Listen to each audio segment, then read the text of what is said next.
Hey y'all, Dan here, and welcome to the first month of terror. Arr. So today we're going to be talking about Medieval, the PlayStation 4 remake. A PlayStation 1 called Classic, from the PlayStation 1 era, obviously. And funny story, I wasn't originally going to get this game or even make a video about it, but it was very cheap. Like, the price, ooh, beautiful. And it came with a free t-shirt. Look at this thing, Sir Daniel Fortescue and everything. I love it. Anyway, Medieval. It's in medieval times. And it has evil in it. Get it? pun, pans. The plot is very simple, but also very interesting at the same time. It's about this guy, Sir Daniel Fortescue. Hey, it's me! Oh, nice. The beginning intro is the same as the one from the PlayStation 1. And at the main menu, there's actually a... Oh, sorry, hold on for a second. Who's there? A skeleton. So let's also make the mood more interesting, so it sounds better when I tell you the story.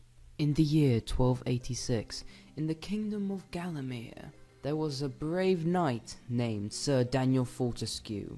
He was assigned the task by the king to lead his army into battle to defeat the evil sorcerer, Zarok.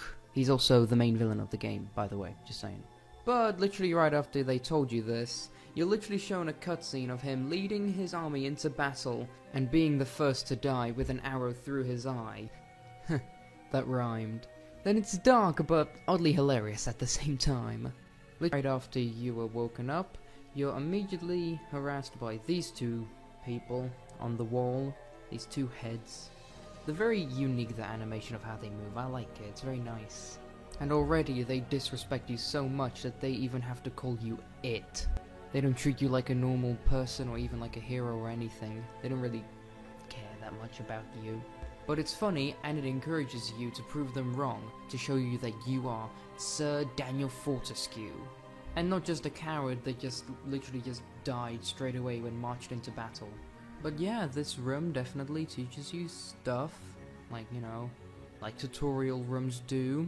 It gives you some throwing knives, some other weapon I think, and teaches you how to jump. Yeah, it's very important, there's a lot of jumping in this game. First stage, you start off in a graveyard because, you know, that's where you were left when you died. It's very easy, obviously, because, you know, all first stages of any game are easy unless you're playing Dark Souls. The basic enemies here are just zombies. You just easily with your sword, you just boom boom get them with the sword. Ooh, and one of my favorite parts of this level is when I had to figure out this little puzzle. It's not that complicated, but when I realized it and solved it, ooh, very satisfying. And there are also other secret places in the game throughout every level, so when you find the secret room or secret something, you get highly rewarded with like gold, more health, or even a chalice if you defeated all enemies, but that's for later. Oh yeah, and another thing in this level are these creepy little hands crawling about all over the level, these little zombie hands. Now you better be careful, otherwise they're gonna scuttle up into your bottom!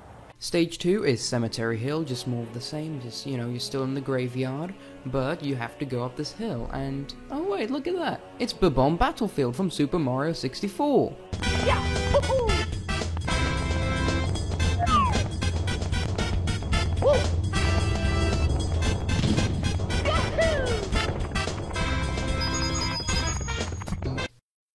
Oh yeah, and this is the level where you get your new weapon, the club, which allows you to destroy boulders. Okay, so stage 3, well actually no, I'm not gonna talk about the next stages, all the stages, and there's too many stages to talk about. Oh, I know, I'm gonna talk about the bosses. But there actually is a boss in stage 3, the first boss. Okay, let's talk about that. In the Hilltop Mausoleum, you have to fight the Stained Glass Demon. At first I didn't know how to defeat the boss, but there's actually, in the original game, there's actually a hint telling you how to defeat it, and it's actually you have to hit the heart using your crossbow or your throwing knives. There are also other bosses in the game, but I don't want to spoil them for you. But what I do want to talk about is how, I don't know if you noticed this, but this game is very, you know, demented. Like when you're walking, it's very demented. This whole game, it's so demented.